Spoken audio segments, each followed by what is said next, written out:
অভি, আমি বাড়িতে কাউকে কিছু না জানিয়ে এসেছি।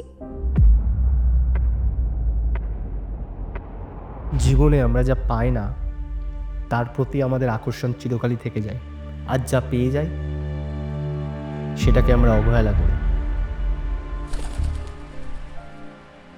যত বলি নাই রাতে মলিন হয়েছে বাতি। সবই তো বুঝলাম, কিন্তু বাড়ি থেকে কেন পালাতে গেলে? পালাইনি তো, না জানিয়ে এসেছি। আর আমি যদি তোমাকে জিজ্ঞেস করি তোমার কাছে ভালোবাসা মানে কি? ব্যর্থতা। যে ব্যর্থ হয়েছে সেই একমাত্র ভালোবাসার মর্ম বুঝেছে। আমরা মানুষ কত বোকা, তাই না?